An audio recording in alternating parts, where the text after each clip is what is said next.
So this evening, Books and Books is thrilled to welcome back Ms. Lauren Weisberger, presenting her new novel, The Singles Game. And here to introduce Ms. Weisberger, we have a very special guest.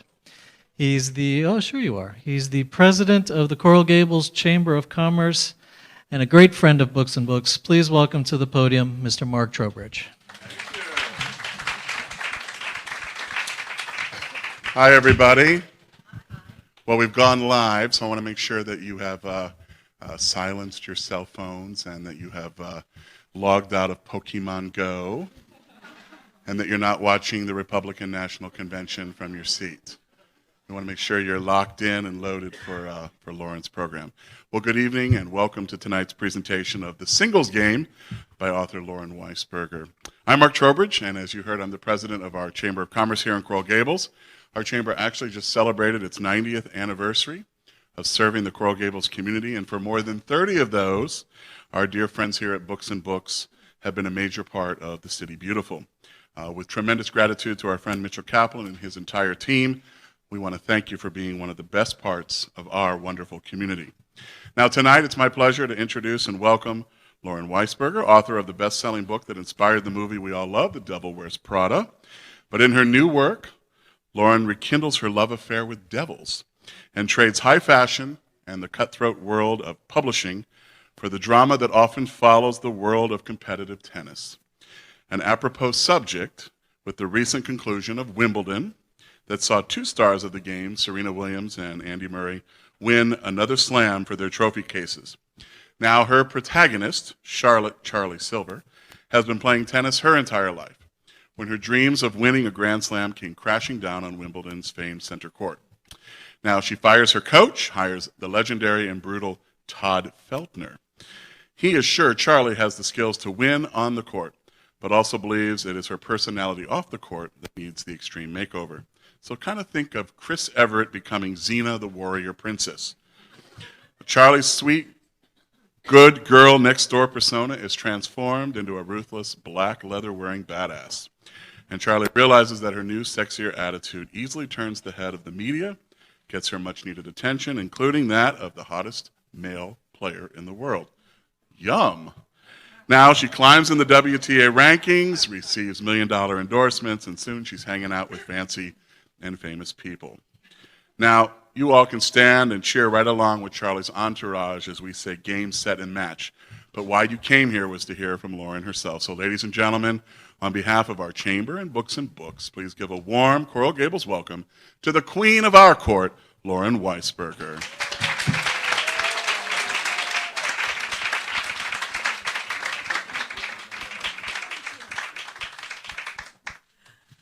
Thank you so much for that introduction. That was maybe the best one ever.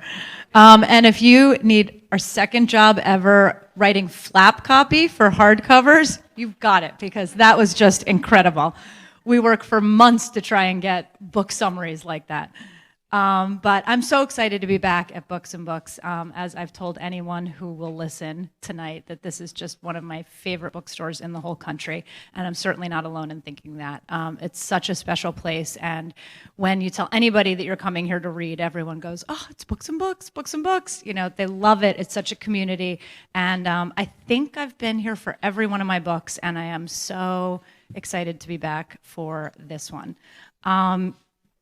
I don't even really need to give a big summary of the book because that was incredible. But basically, I'm just going to read two very short, I promise, very short snippets, and I stress short. But they are, the first one is a little bit of what we just talked about, which was Charlie is 24 years old when the book opens. She's young, she's gorgeous, and she's ranked number 23 in the world, which to all of us sounds pretty good. I mean, it's not half bad. But I think when you are 20, I think when you've hit 23, you can taste number one. It's within striking distance. So she thinks it, she feels it, she wants it. She wants to be number one, she wants to win a Grand Slam. And she's sacrificed a lot to get to where she is. I'm not giving anything away, but opening scene, she has a big career-threatening injury. A lot of people think she's not going to come back from it. And in order to do so, she hires this he's just, there's no other way of putting it, this vile human being named Todd. He has been likened a lot to Miranda Priestley in Devil. From a villain standpoint, there have been some comparisons. I think they're very different. She's icy, cold, aloof, and terrifying. He's a screaming, cursing, raging lunatic. Neither pleasant, but she seems, to me, almost scarier. But he's just a real jerk. And yet he has a reputation for breaking down players and building champions. And she wants it. Charlie wants it. She wants to try and see where this is going to take her. She thinks. So the scene that I'm going to read right now is when she's first meeting the legend himself. He has only ever coached male players before. He's a complete chauvinist, and he says, if I'm going to come out of retirement to coach a girl, it better be a certain set of qualifications. But this is the first time they're meeting in the lobby of the Standard Hotel in LA, and I think you'll get a little bit of a taste of what she's in for. They hadn't even ordered food before Todd clapped the table and said, "None of us have a lot of time here, so let's cut right to the chase. Silver, Charlotte, you're a damn good player with a lot of potential, but so far, that's it. You've been on the tour now for nearly 5 years, and you have no slams, only 2 major singles titles, and a ranking that's never gone above 23. You also just had surgery. I'm sure plenty of people recommend you retire." With all due respect, Mr. Feltner, being the 23rd best female tennis player on earth isn't too terrible, Jake, her brother, offered. Charlie shot him a grateful smile, but the sound of Todd's fist meeting the table startled her so much she almost knocked her coffee over.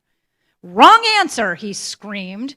"What was that what you used to dream about as a 13-year-old who was winning all the tournaments you entered, who showed incredible perseverance and determination, and who cleared her path of opponents like a lawnmower to be 23rd best? I don't think so. I sure hope not, because that is not the attitude of a champion. You think Steffi Graf used to hope and pray that she could be ranked in the 20s? Or Everett or Navratilova or Sharapova or either of those Williams sisters ever turned to their coaches or their daddies or the mirror and said, 'Gee, I hope I can be the 23rd best girl someday'?" This last part was said in a hideously high-pitched imitation of a female voice. "Spare me." Charlie burned with shame and something else. Todd Feltner was right. She did want more. She didn't want to be a footnote in tennis history, not after all her hard work. "You've made your point," Charlie said quietly.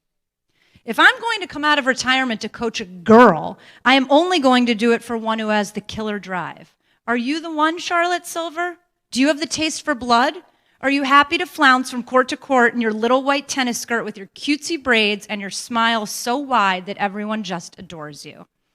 Todd flipped open a magnetic screen cover on his 15-inch iPad, turned it to face Charlie, and began to swipe through the images of Charlie through the years. Always the braid, always the smile, always the runner-up. We're sitting here right now because I think beneath that sweet little girl exterior, you really, really want to make it to the big leagues, to the top 10, to the slam title. And personally, I'm here because I think you have the best one-handed backhand I've ever seen on a girl.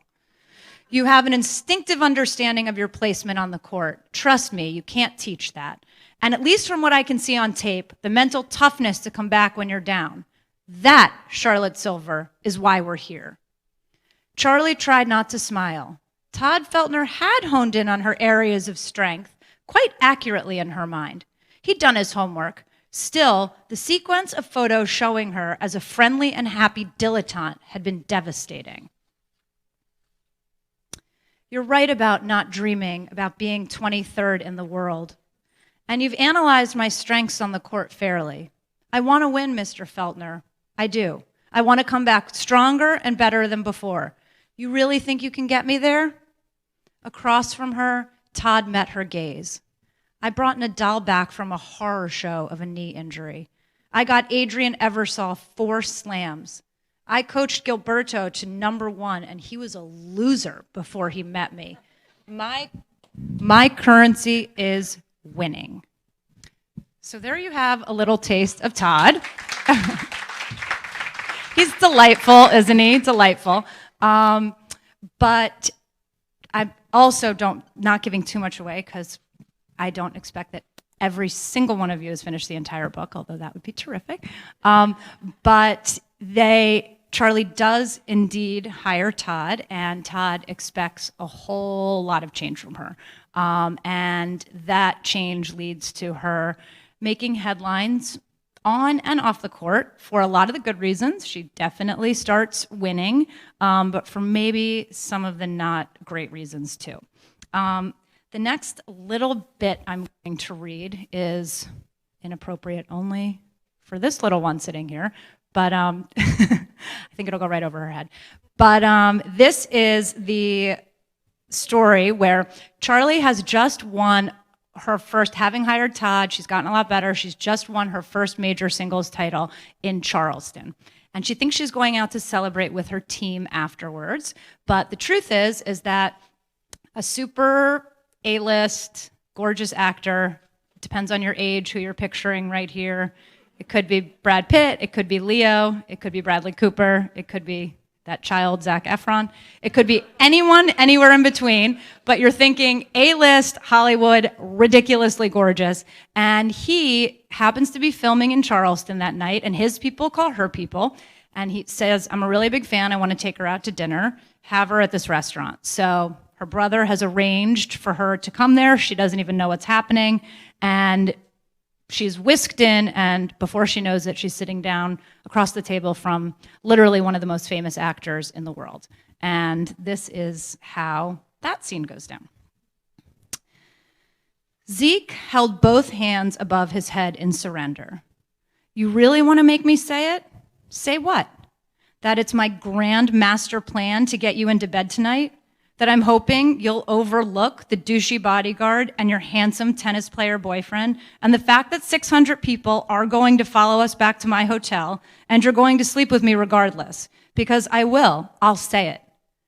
Charlie felt a quickening. I think you just said it. Did I? Zeke said with a mischievous grin. Never had she met someone with so much confidence. Marco, her gorgeous tennis player boyfriend, suddenly seemed like a boy child compared with the man sitting across from her. She never imagined there could be a brasher, more openly confident category of men than professional athletes, but clearly she hadn't met an A-list movie star before. The waitress brought their drinks and they toasted. Charlie drained hers in nearly a single sip, but Zeke only took a sip of water. And then she remembered all the headlines from years earlier. A messy divorce from his second wife, who was also his publicist and the mother of his 2 children. The deliciously salacious claims she'd made in court while arguing for full custody. The fiery car crash involving a Maserati, 2 beautiful women, and the Pacific Coast Highway at 4 a.m. The judge ordered a 30-day inpatient stint at Promises in Malibu. The ensuing rumors of cocaine-fueled orgies at his Hollywood Hills mansion. A CIA agent who had supposedly overdosed at one of the parties before a whole crew of A-team crisis managers quickly reworked the story to suggest heart trouble. The drinking, the drugs, the womanizing, all left behind in either a brilliant PR coup or a genuine effort to turn his life around and keep his kids. Has anyone ever said no to you before? Charlie asked, leaning towards him on both elbows. Flirtatiously, were she being honest.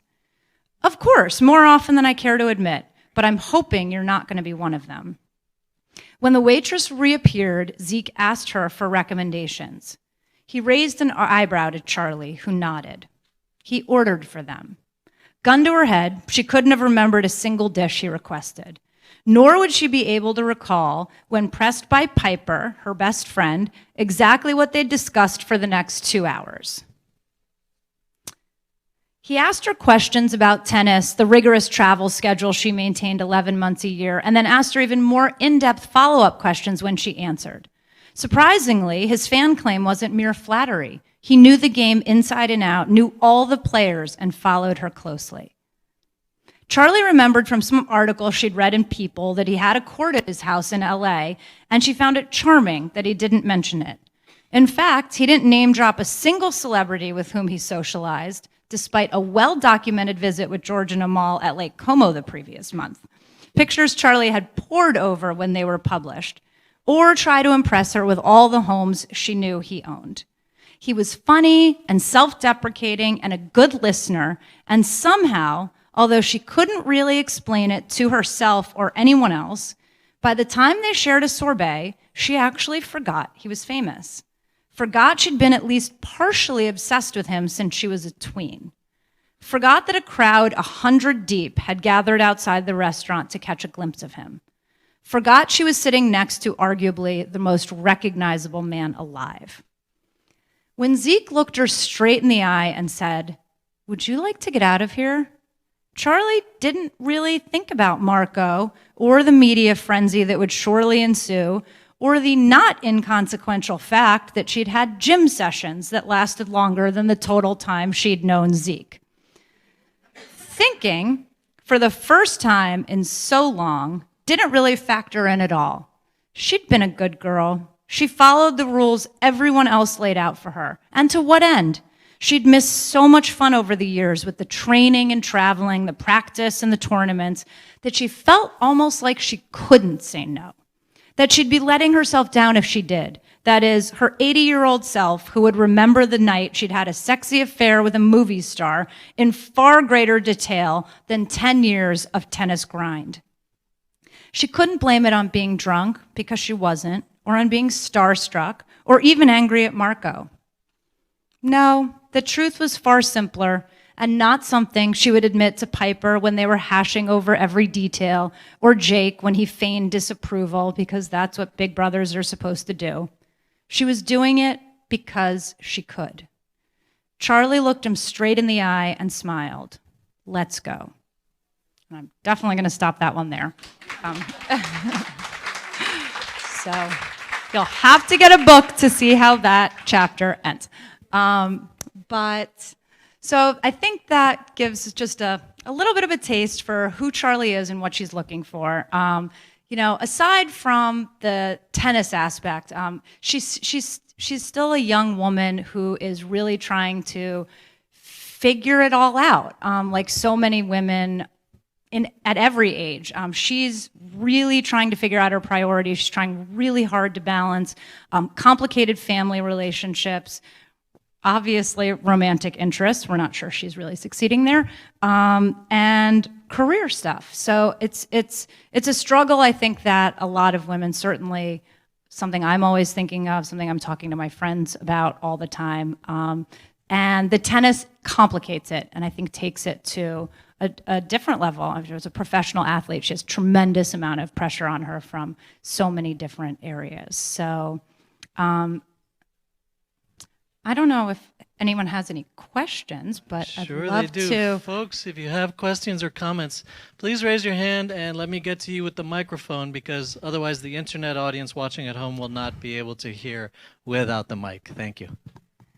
How long did it take you to write this book from the first concept to finishing your process? This one took longer than usual because I had to actually do something called research, which was brand new for me. I love tennis. I'm a big fan and a casual player that is nowhere near as good as anyone in this book. We're talking like suburban mom playing. But it was, I really wanted to get inside and behind the scenes, so similar to Devil Wears Prada, which is obviously, tries to be like a behind the scenes look at the fashion world. They're oddly similar in a way. This is a world that I think looks and sounds really sexy from the outside. I mean, these are celebrities. They're athletes first and foremost, but they're one-word names. Serena, Maria, Venus. I mean, we all know exactly who I'm talking about, which is incredible. I mean, there just really are not a lot of sports like that where these players are so universally known. Martina. And it's Martina, exactly. It's the confluence of the fashion and we care who they are, we care who they're dating, we care what they're wearing, but they're not just another pretty face on the red carpet. It's we care because of how hard they work and how dedicated they are and how incredibly talented they are. But I also had a suspicion, and it was confirmed with the research, that it's not quite as sexy as it all looks. One of the things that surprised me so much is how long their season is. So these women are on tour, I mean the men too, they play 10 and a half or 11 months a year. And I mean, think about that. A lot of them don't even maintain homes. One of the players that I interviewed for this, I just wrote her a few weeks ago and I said, where can I send you a signed copy? I'd love to, thank you. It's in the acknowledgments and I want to write you a note. And she goes, oh, send it to my mom. Here's her address in Slovakia. Oh, she doesn't have an apartment or a house or anything, tens and millions in winnings, but they are on the road all the time, year after year after year. And it's remarkable and so challenging. So it sounded, wow, they're amazing. They're famous and they're fabulous and they're so talented and they're on tour and they're in these far-flung locations and they're doing these amazing charity things and they're dating these gorgeous people. What does it really look like on the inside that interested me? And it's a very, very roundabout way of answering your question, which is how long it took to write the book. But because of the research, it took a long time. So it took probably about 7-8 months of research of going to all these tournaments. I went to Key Biscayne in Miami. I went to Charleston. I went to Connecticut. I went to Wimbledon. I went to the US Open. And I still to this day don't know why, but I got great access. So it was like great behind the scenes access, sitting in the players' lounges, sitting in player dining, in the stringing room. I mean, all the areas that the players are going and living off the court. And I met with a ton of people, asked a million questions. And then I would say when I was finished with that segment of it, it took about a year to write the book, which is, for me, typical. We were editing it in the beginning. I wrote all 2015. We were editing the first part of this year. It went to the printer May 11th, not that I was keeping track. Yeah. And here we are. So that's a longer time for me, but usually the writing part of it for me is about a year. Who has the next question over here? With 3 questions over here. We'll start with you. Hi, you just mentioned, and the Miami Herald mentioned in their book review, that you had unprecedented access to the Players Lounge. And as a tennis player, my friend and I are just curious to know if you can comment on that. I certainly don't know if it was unprecedented. I can't speak to that. I have no idea. It looked really crowded in there to me. But I developed this through my research. It was kind of interesting how it started because I didn't really know anyone in the tennis world. And I really wanted to learn about it and get in there because I admired it so much. And I sent out an email to all my contacts and I said, does anyone know anyone who knows anyone? And so many people wrote back. So many people. I know this person who works at the USTA, and I know this person at the WTA, and I know this person who does media training for the players, and this person who runs this tournament in Munich. And it was remarkable. And I started, chasing those leads and following up. And it was while for here, Miami was the first tournament that I went to. And I got in touch with the WTA, and they were wonderful. They arranged for access. They said, we're so excited that you're writing this book. Come on in, come look. We went to the aquarium for a day when the players went and swam with the dolphins. I went to a photo shoot over on Key Biscayne on those beaches there. Dominica had done a photo shoot for, I think, a foreign magazine in between matches, and I went there and kind of watched that. And then it was here that I first met a woman named Mickey Lawler, who I fell head over heels in love with. I adore her. She was a sports agent at the time, and she has since been promoted. She's president of the WTA. And she has just opened so many doors and been so welcoming and wonderful and supportive of the book. So they made all of these terrific introductions, and it was really, really fun to be able to kind of sit in there and see what was going on. So, all right, second row. In your research, was there any one player who overextended herself to you? There was, in a good way, you mean? Yes. Yes, yes. Just clarifying. Yes. Yes. The one player that I spent the most amount of time with, who was so incredibly forthcoming and honest and gracious with her time and her anecdotes, was a player, Daniela Hančíková, who is Slovakian, and she was ranked as high as number 5, and she was just direct and honest about this is what's great and this is what's not great and this is what's challenging and this is what I love. She's been on the tour now for, I want to say, almost 17 years. She turned pro when she was 15, and she's been everywhere and seen it all.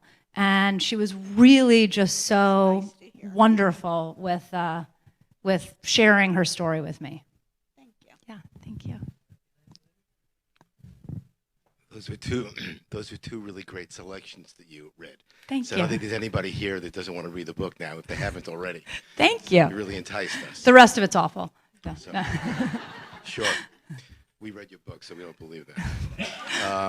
I'm an avid tennis player, and I really appreciate the name, the singles game. Tell us about that, because that had a little bit of a double entendre. And Yes. were you going someplace else with that, or you just wanted to open it up to a wider audience? It was that or The Devil Wears Puma, to be perfectly honest.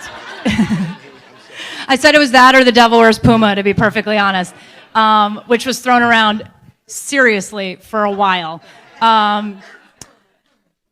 The title for this was torturous, as the title searches often are. It's a lot of people weighing in with a lot of different opinions, and one day we love it, and the next day we hate it.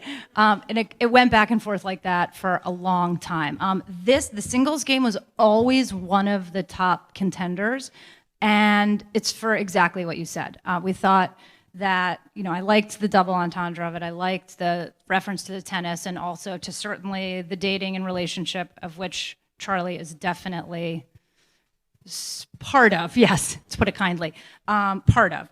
But I wouldn't say that it was one of those that came super easily. But I'm happy we went with it, and I love it. And it's very revealing now, which I didn't predict, being out on tour. The book's been out for a week today, and I did not predict. It sort of depends on what you're most interested in, on how you interpret the title. So I've had a lot of people ask me to sign it to other people saying, remember the single days, or you don't even remember being single, or something. And I'm thinking, you don't even know it's about tennis. All right. So I think it works both ways. Yeah. Thank you. Other questions? Who else has a question or comment? All right, here you go. Thank you. Hi. I was just wondering if the world of tennis is something that you're planning to explore going forward, or planning to write more about. That's a great question. Never say never, but I really feel I wrote, with the last book, Revenge Wears Prada, was the first sequel I've ever written, and that was really fun for me because I had just never picked up with characters years later and tried to figure out where they were at a new point in their life. What I could have maybe imagined doing a sequel of this, I can't necessarily see a totally different tennis book. I'm not sure. It's something I have to think about. I do have an idea for the next one already. It's not specifically about tennis. I'm not totally ready to share it yet. But I just, it's something that I just loved. And it's not exactly a hardship to call going to tennis tournaments for research work, which was what I got to do for a couple of years. So I would welcome that. Leave someone else on this side. Here we go. Lauren, hi. I was just curious to know if you had contact with coaches, because it seems like a lot of the former players now are getting into coaching and they're competitive amongst themselves as coaches, and how receptive were they to speaking with you? You know, I actually didn't speak to or reach out to any of the coaches. I don't know exactly why that is. I certainly thought about it, but I really wanted it to be, it may not sound like this from the section I read, but I really wanted it to be Charlie's story. I thought a lot about what her background was going to be, and I very deliberately didn't make it, I don't want to say stereotypical, because you certainly can't generalize, but a lot of the players these days spend a lot of time as juniors in tennis academies, and I didn't want Charlie to have come from one of the academies, and I didn't want her to have, you know, the sort of quintessential tennis parent or coach growing up where they're really super involved, the stage manager, coach or parent. I wanted it to set it up so she was making all the decisions. She was choosing to play. She was going to choose to walk away if she chose to do that. And certainly not that talking to a coach would have precluded any of that happening, but I didn't feel for this particular story like I needed to do that. I spoke to physios and nutritionists and tournament directors and players. I spoke to Serena Williams hitting partners. I spoke to so many different people, but it's so interesting you asked. I did not speak to a coach. All right, we had some hands over here.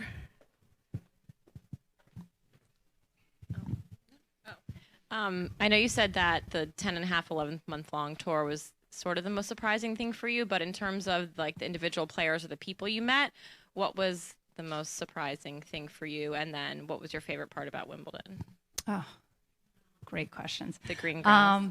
Great questions. There were some definite surprises for me in all of this. One of them was, I thought it was really cool, just as a sort of side note, how the tournaments provide so many of the services for the players. They're on the road so often. A lot of them don't really even have a home base, and if they do, they don't spend any substantial amount of time there. So there's doctors and dentists and hairdressers, and they can get a manicure and a pedicure and a massage and financial accounting. I mean, all of the things that you need in your regular normal day life, you know, are provided. It sort of follows them around, which was something that I didn't really know and thought was interesting. Another sort of area that I wasn't expecting quite as much was seeing the difference between the men and the women. I think it's a lot harder for the women for a lot of different reasons, One of them, I think it's much harder for them to maintain relationships. I saw a lot, I mean, you just look at the numbers. Forget about what you see. But you look at the top 10 men, current top 10 men. This was pre-Wimbledon, so if my rankings are off, my statistics are from pre-Wimbledon of this year, but the top 10 men, 7 of them are married, 1's divorced, Stan's divorced. And you look at the top 10 women, and none of them are married. You know, top 10 men, 4 of them. Dominica just got married. Like yesterday? Like last weekend. Shit.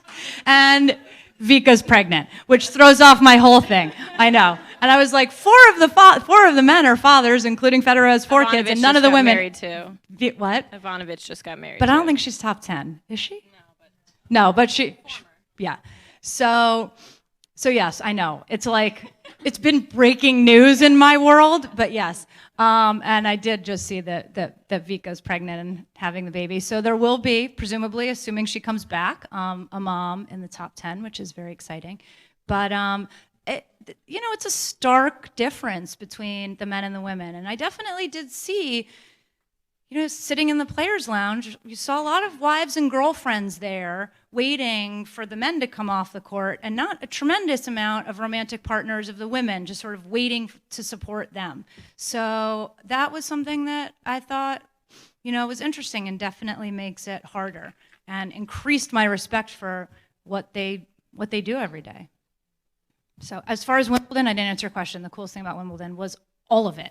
It was the fact that it's exactly like the movies, which I couldn't believe. I thought it was going to be exaggerated. I don't know why. I grew up going to the U.S. Open. My dad used to take me as a little girl. I lived in New York for 16 years. We went all the time. It was in your backyard, and it's a 2-week party. It's It's a raucous, fun, everyone's drinking beer, and there's always 4 guys up in the nosebleed seats with their shirts off and giant messages written across them. And can you fathom this happening at Wimbledon? I mean, it was literally like pastel striped suits and golf claps and drinking Pimm's and eating strawberries and cream. Like, I didn't really think it happened, but it all happened. And the line judges just quietly ask people to, please lower their voices, and they do. And everyone's silent during every point, and it's like remarkable. It was remarkable. It was such a, the sense of history of it and how small and intimate it was just so cool. The book came out in the UK at the opening of Wimbledon. People were like, "Oh, was that on purpose?" Yeah. Yep. But and I got to go over there and got to go back, which was so much fun. So I love them both. I mean, the U.S. Open will always feel like home, but Wimbledon was so cool. If you think the U.S. Open's crazy, try the Australian Open. I can't even imagine. I can imagine. Double. I can imagine. I can. So fun. I'm curious, how do you go about your day in writing? Do you like to write in the morning? Do you like to write in the evenings? Do you go long stretches where you write? Do you write pockets and then put it back, put the pieces together? How do you approach your writing? It used to be very different. It used to be when the inspiration struck, and I'm a night person. I'd like staying up late. I'd stay up till 2 or 3 in the morning writing, and then I would sleep late, and it was all very loose. And then I had kids, and it's very different now. So, in a way, it's been focusing and motivating because there's just like no luxury of time anymore. It's not when I feel like it. It's when the kids, it can be accommodated around them. So typically, a typical day is I drop them at nursery school at 9, and I work at home. I have an office at home until just before they come home. They come home at 1. It's like not a ton of time. By the time I drop them and get home and really sit down and start, it's 10, and then they're walking in the door at 1. So by like 12:30, quarter to 1, right before they come home, I go to the library and then sort of finish there. And I don't have a set number of hours per day so much as I do a word count. I really try and do, it depends on how behind I am on my deadline, but I really try and, in a steady week, try and do 1,000 words a day. And that's typically what it looks like. And I do that, 5 days a week. So it's very different now. If you would have asked that 5 years ago, it would have been a totally different answer. Thanks. Okay, there are some folks waiting on this side of the room. This gentleman in the back row first. He had his hand up first. Hello, how are Hi, you? great, how are you? Good evening. I was wondering, based on, when you were talking about the coaches and you were answering that question, there is the common narrative that, especially the top women in many sports, right, typically have the dominating masculine figure, and especially the coach who we haven't spoken much about. I wanted to ask you if in your mind you considered perhaps having a woman as a coach, because that's kind of like an unexplored and really kind of, like Andy Murray for the past couple of years, had Amelie Mauresmo as his coach, and that always created, a lot of controversy. And I wonder, if in your mind you considered that option, and how would that have aided or changed or tinted, perhaps the main character's development, right? As a not as a tennis player, but more as a human being. It's a great question.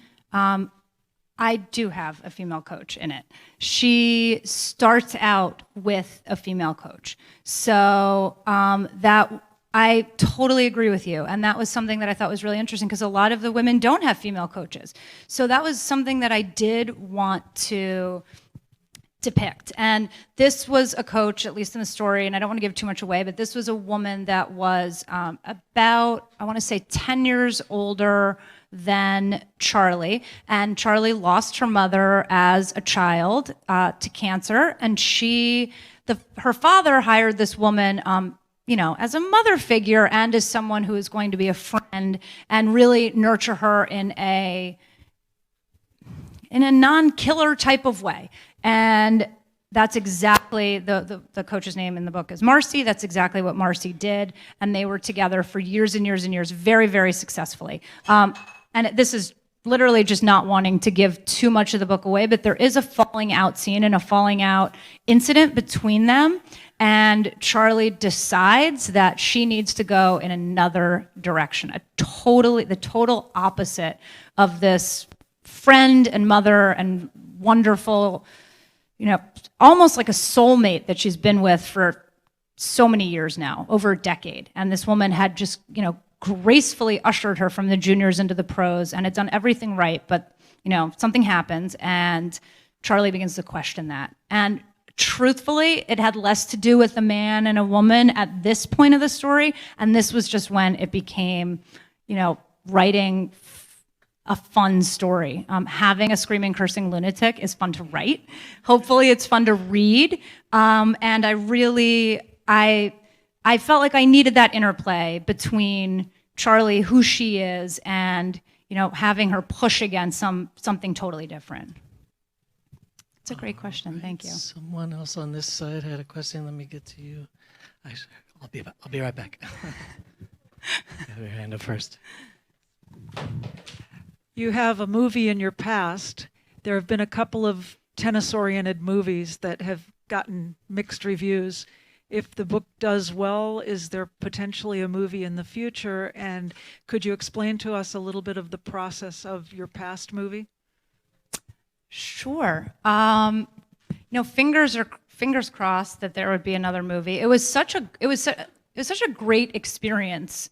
The Devil Wears Prada movie. It's not something that I think a lot of authors typically say, gee, I love it when Hollywood adapts my work. They do such a great job and they say so true to it.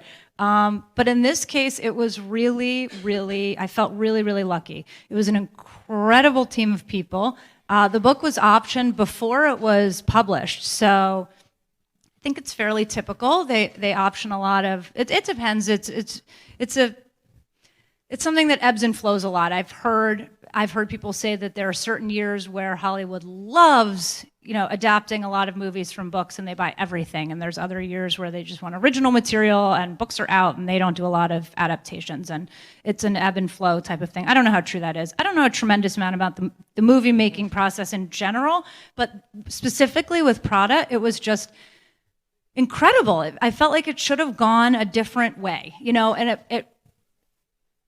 it likely should have. It almost should have been, a 90-minute fun kind of rom-com thing that you watch and you're mildly amused and then you instantly forget about it. And it kind of blends into every other book about a farcical magazine where people think that might be what it looks like.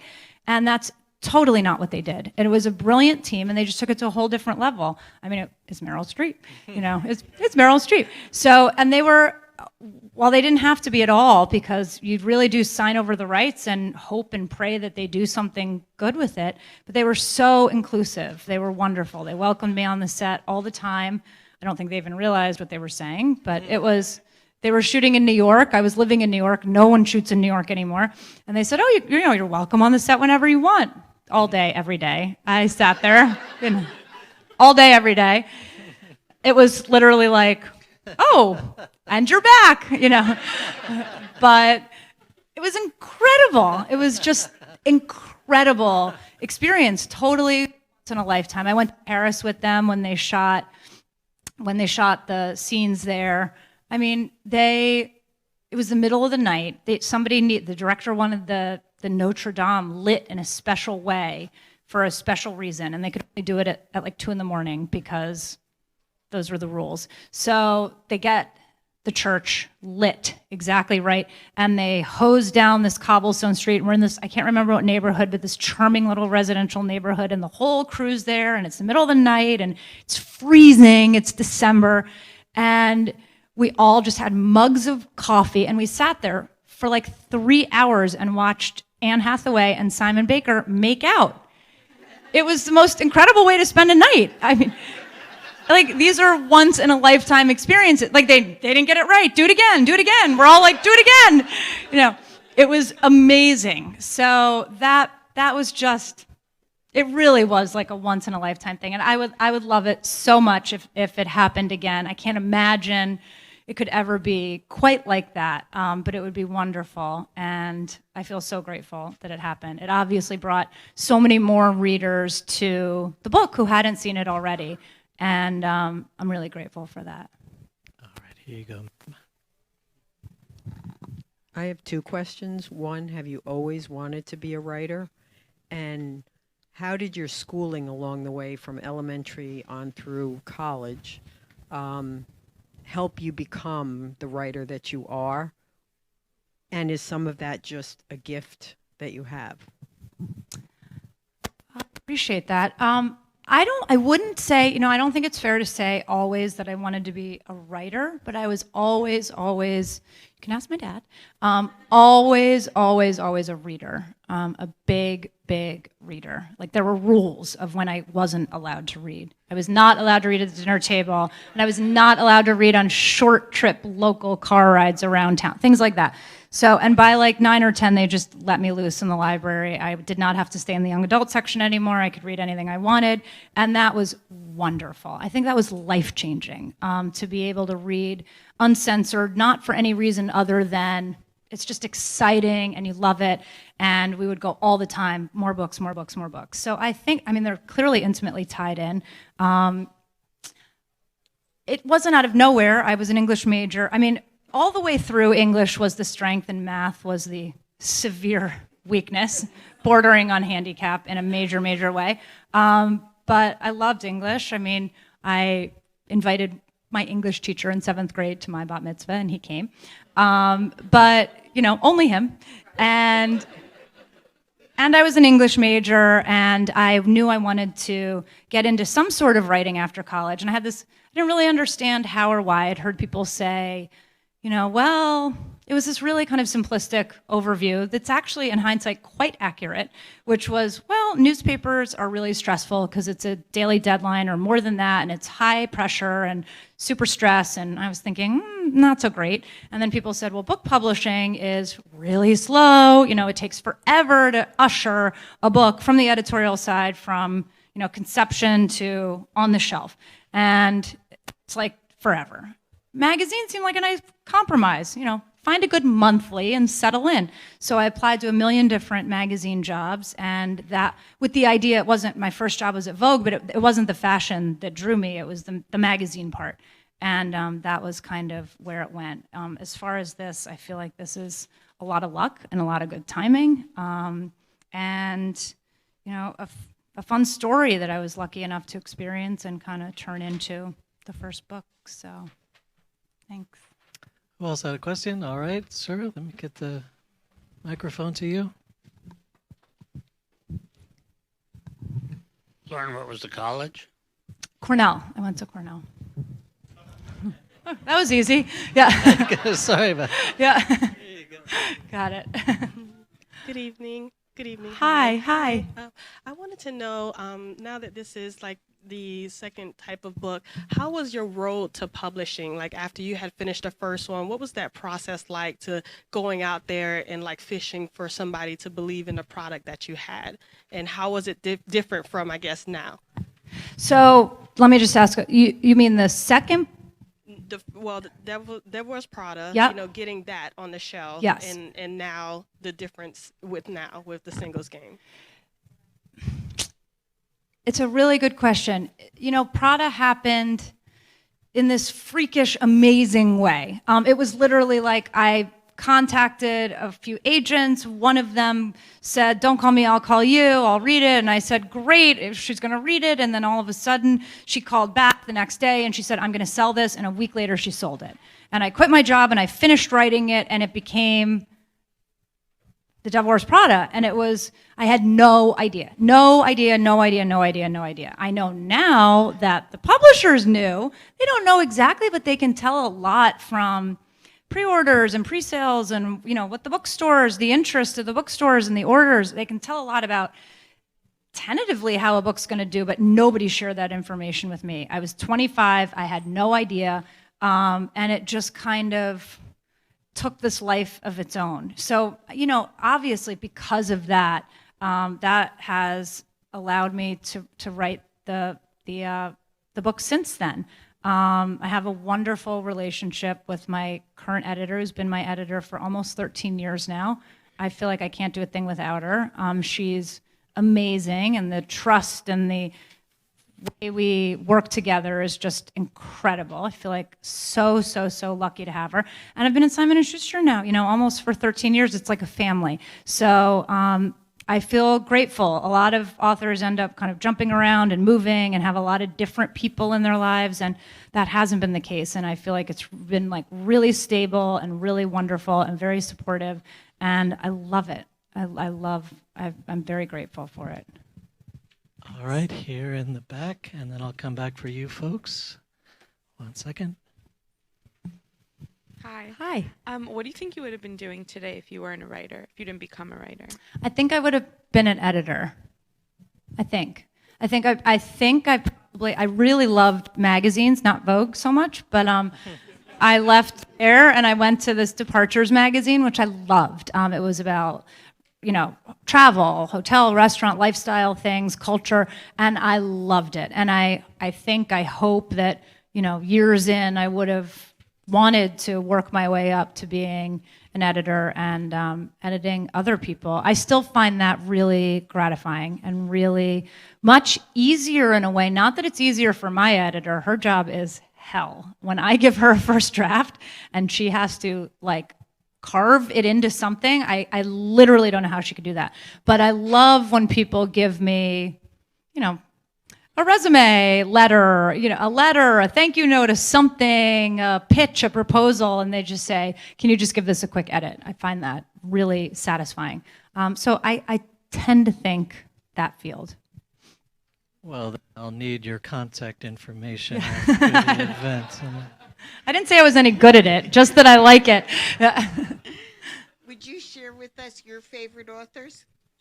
Oh, it's a tough question. I have so many.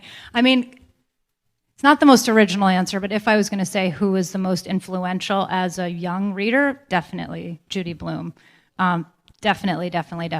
All of her female characters, amazing. I definitely, a lot of those, a lot of books like that growing up. I guess the classic, A Tree Grows in Brooklyn, Marjorie Morningstar, all of those, young girl coming of age stories growing up. Now I read probably like most people in this room, which is when somebody tells me something's great.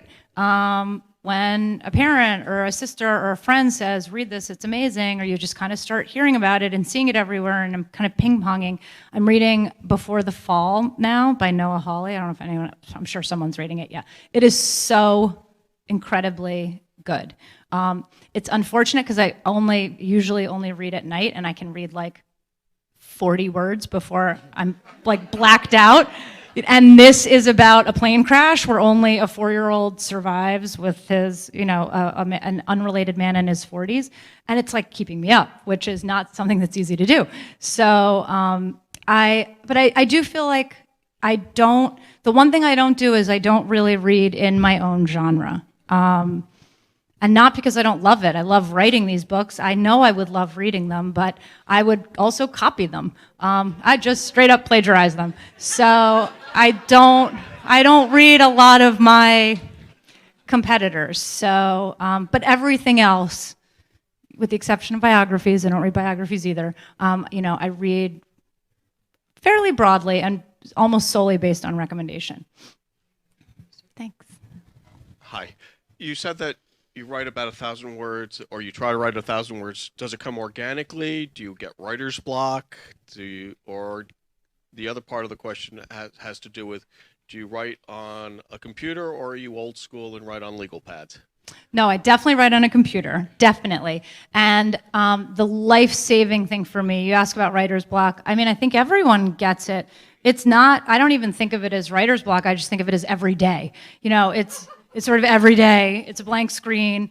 And I feel very strongly now, I have a system, and it's very much, I write from start to finish, and I don't look back, because I would never get anything done. If you make that crucial mistake of reading the horrible thing you wrote the day before, you lose the current day redoing it all. And it's it's endless. It's a horrible cycle. And I can't do that anymore. There is no reading back, even when I know, it happens all the time. A quarter of the way through, halfway through, I delete a character, I change names, I change backgrounds, I add in this whole new thing.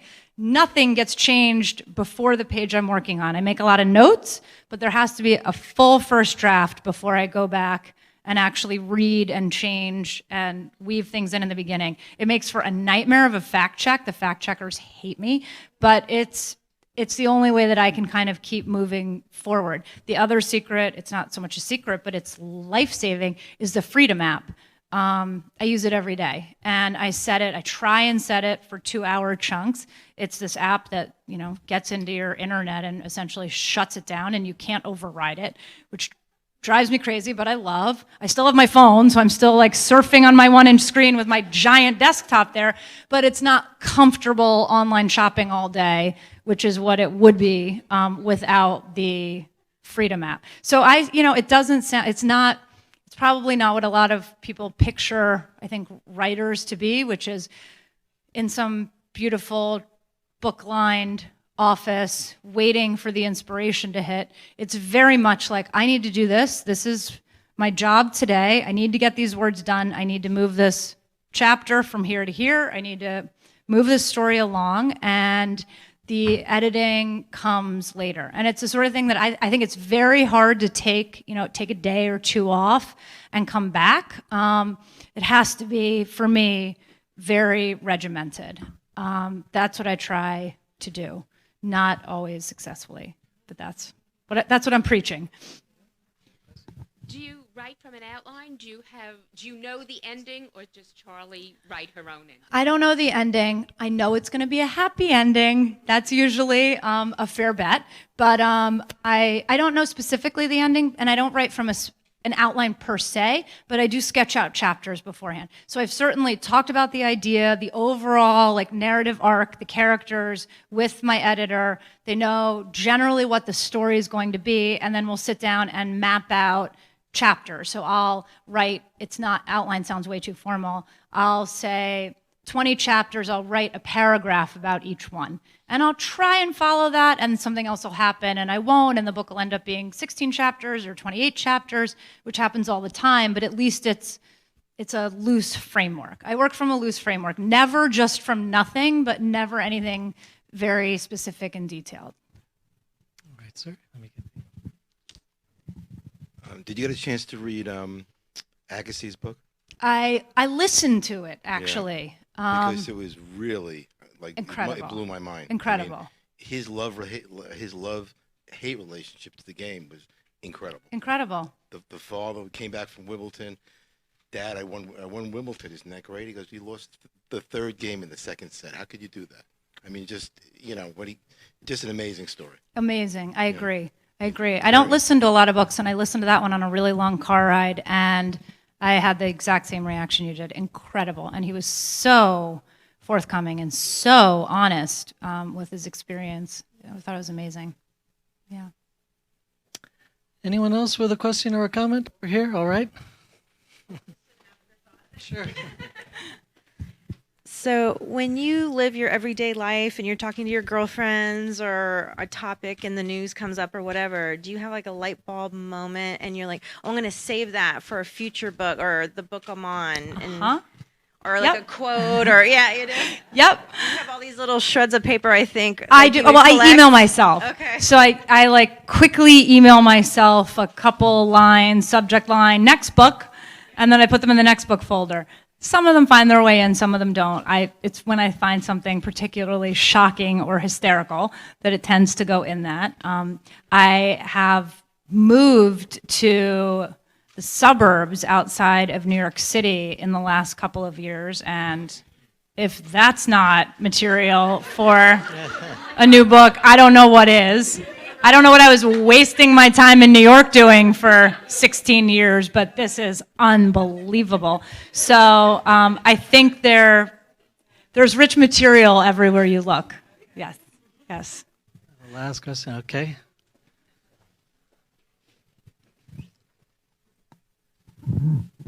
in this process, did you get involved with any of the tennis press?